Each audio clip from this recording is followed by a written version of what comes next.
এক রাতে আল্লাহর রাসূল সাল্লাল্লাহু আলাইহি ওয়াসাল্লামকে জাহান্নামের কিছু ভয়ঙ্কর দৃশ্য দেখানো হলো। তিনি দেখলেন কিছু নারীকে তাদের নিজ নিজ জিহ্বার সঙ্গে রশি বেঁধে ঝুলিয়ে রাখা হয়েছে। তারা যন্ত্রণায় কাতরাচ্ছে আর তাদের আর্তনাদে আকাশ বাতাস ভারী হয়ে উঠেছে। এই দৃশ্য দেখে রাসূল সাল্লাল্লাহু আলাইহি ওয়াসাল্লাম অত্যন্ত অবাক হলেন। তিনি ফেরেশতাদের জিজ্ঞেস করলেন, এদের অপরাধ কি? ফেরেশতারা বললেন, হে আল্লাহর রাসূল সাল্লাল্লাহু আলাইহি ওয়াসাল্লাম, এরা দুনিয়াতে তাদের জিহ্বাকে সংযত রাখেনি। তারা স্বামীদের সঙ্গে ভালো ব্যবহার করত না। স্বামী ঘরে ফিরলে কটু কথা, অপমান ও তিরস্কারে তাদের হৃদয় ভেঙে দিত। শুধু তাই নয়, তারা পরপুরুষের সঙ্গে অনুচিত ও সংযত কথাবার্তায় লিপ্ত থাকত। রাসূল সাল্লাল্লাহু আলাইহি ওয়াসাল্লাম দীর্ঘশ্বাস ফেললেন। তিনি বললেন, জিহ্বা ছোট অঙ্গ হলেও এর অপরাধ ভয়ঙ্কর।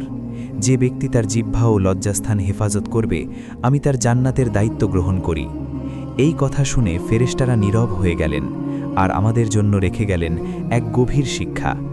সংসারের শান্তি জিহ্বার উপর নির্ভর করে। কটু কথা ইবাদত নষ্ট করে দিতে পারে। স্বামী স্ত্রীর সম্পর্ক রহমতের, অপমানের নয়। পরপুরুষের সঙ্গে অনুচিত কথাবার্তা আত্মাকে ধ্বংস করে দেয়। শিক্ষা: যে নারী এবং পুরুষও আল্লাহকে সন্তুষ্ট করতে চায়, সে যেন জিহ্বাকে সংযত রাখে, পরিবারের সঙ্গে কোমল ভাষায় কথা বলে, শালীনতা ও লজ্জাকে আঁকড়ে ধরে। কারণ আজ জিহ্বা কথা বলে, কাল সেই জিহ্বাই সাক্ষ্য দেবে। আল্লাহকে ভালোবাসেন? তাহলে like, share, comment, follow, subscribe করুন।